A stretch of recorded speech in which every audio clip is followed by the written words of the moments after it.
Il y avait dans mon école une famille qui était en difficulté et une de mes collègues a eu l'idée de contacter École et Famille.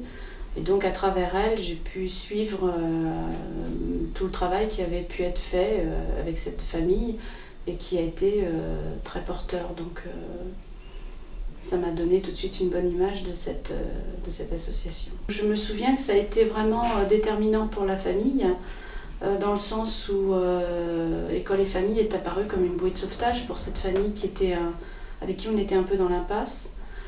Je sais que ça a demandé un peu de temps à l'enseignante pour la mise en route, mais qu'au final ça a été payant pour le reste de la scolarité. Comme c'est une famille qui avait plusieurs enfants, finalement le temps qu'on a passé à mettre tout ça sur pied, ça a donné ses fruits par la suite pour les autres enfants. Donc, j'ai rencontré École et Famille au sein du dispositif classe qui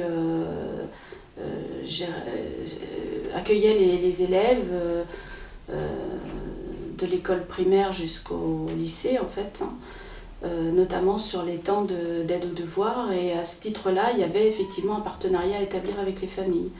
Et donc la première rencontre s'est faite autour d'une organisation de soirée avec ces familles pour présenter le travail des ateliers du classe. Comme chaque fois qu'on cherche à faire venir les parents qu'on ne voit habituellement pas à l'école, c'est toujours problématique. Beaucoup d'énergie, peu de participants. Après, je me dis que c'est un travail de longue haleine et que s'il y a 3 participants une année, il peut y en avoir 10 l'année suivante et peut-être 15 l'année suivante. Donc il faut faire les choses au pas à pas, quoi. Voilà, donc un troisième moment de rencontre avec l'association École et Famille, plus récent. C'est un moment qui a eu lieu avec une équipe d'école qui a rencontré des problèmes avec un petit groupe de parents qui ont mis en avant des problèmes de violence dans l'école.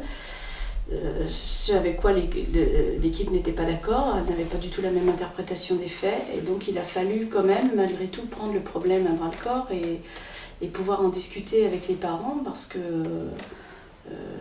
il devait y avoir une rencontre à ce moment-là. Et donc par l'intermédiaire d'École et Famille, l'équipe a pu organiser une rencontre avec les parents sur le thème de la violence. Et cette réunion étant animée par un tiers neutre, la parole a pu se délier et la communication a pu se rétablir avec des perspectives plus positives qu'un conflit finalement d'opinion sur la violence. Ce qui m'a marqué, c'est effectivement la difficulté à gérer la prise de parole parfois un peu impulsive de certains parents, que c'est pas évident à traiter. Les enseignants se sentent tout de suite agressés, mais les autres parents aussi peuvent se sentir agressés entre parents, et donc c'est assez délicat à mener comme moyen de communication, mais voilà, ça s'est bien passé, et c'est bon, moi j'apprends aussi des techniques à travers ça pour distribuer la parole avec des règles précises et pour que chacun puisse s'exprimer, mais en même temps pour que les autres puissent entendre aussi et qu'on puisse avancer, évoluer.